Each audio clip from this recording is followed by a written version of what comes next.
একটি মূলধন সরল সুদে 4 বছরে দ্বিগুণ হয়, কত বছরে তা নিজেই 8 গুণ হবে? দেখো, এই অঙ্কটা যদি তোমরা বুঝে বুঝে করতে চাও তাহলে কিন্তু অনেক সময় লেগে যাবে। আর আমি এমন একটা তোমাদের টেকনিক শিখিয়ে দেবো, যে টেকনিক দিয়ে তোমরা মাইন্ডেই 2 থেকে 3 সেকেন্ডে এই প্রশ্নটার সমাধান করতে পারবে।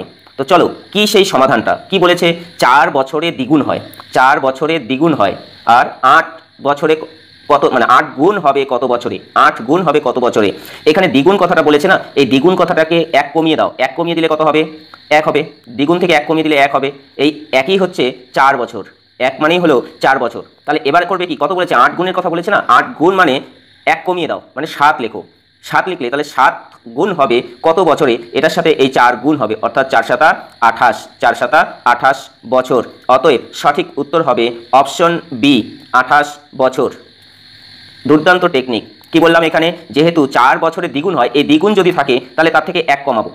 তো দ্বিগুণ থাক বা 3 গুণ থাক, 3 গুণ যদি থাকে তবুও 1 কমাবো। যদি 4 গুণ থাকে তবুও 1 কমিয়ে 3 লিখবো।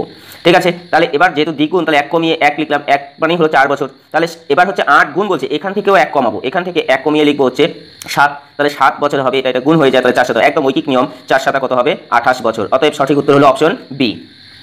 চলো নেক্সট কোশ্চেন। এটাও তোমরা ঠিক ওই 2 থেকে 3 সেকেন্ডের মধ্যেই উত্তর নিয়ে আসতে পারবে। একটি মূলধন 10 বছরে সরল সুদে দ্বিগুণ হয়ে যায়। 10 বছরে সরল সুদে কত গুণ হয়? দ্বিগুণ হয়ে যায়। একই সুদের হারে কত বছরে তা নিজেই 3 গুণ হবে? 3 গুণ হবে। তাহলে এই দ্বিগুণটাকে কি করব? 1 কমিয়ে দেবো, তাহলে 1 হবে।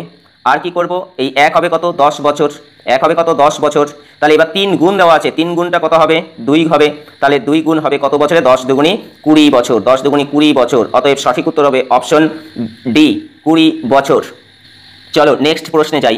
যদু দ্বারা সরল সুদে ধার দেওয়া অর্থ 8 বছরে নিজেই দ্বিগুণ হয়, 8 বছরে দ্বিগুণ হয়, তাহলে 3 গুণ হবে কত বছরে? 3 গুণ হবে কত বছরে? দ্বিগুণ দেওয়া আছে, কত গুণ দেওয়া আছে? দ্বিগুণ, দ্বিগুণ মানে 2, দ্বিগুণ মানে 2। এই কোশ্চেনটা WBCS মেইন 2020 এসেছিল। এবার দ্বিগুণ মানে কত? 2, 2 থেকে 1 কমাবো, 1 কমালে কত হবে? 1 হবে। 1 কমালে কত হবে? 1 হবে। এই 1 মানেই কত? 8 বছর। এই 1 মানেই হলো 8 বছর। এবার বলছে 3 গুণ, 3 গুণ মানে কত কমাবো? 1 কমাবো, 1 কমাইলে কত আসবে? 2 আসবে। এবার তাহলে দ্বিগুণ, দ্বিগুণ মানে কত হবে? 8 দুগুণী 16 বছর। দ্বিগুণ মানে হবে 8 দুগুণী 16 বছর। তাহলে সঠিক উত্তর হবে অপশন এ, 16 বছর। পুরো ভিডিওটি দেখলে এই ক্লাসটি কেমন লাগলো, শর্টকাট টেকনিকটা কেমন লাগলো কমেন্ট বক্সে জানাবে। অবশ্যই একটা লাইক করবে, কারণ তোমাদের একটি লাইক আমাকে আবার অঙ্কের ক্লাস করতে মোটিভেট করে। আর যদি চ্যানেলটি নতুন হয়ে থাকে তাহলে অবশ্যই চ্যানেলটিকে সাবস্ক্রাইব করে পাশে থাকবে। ধন্যবাদ।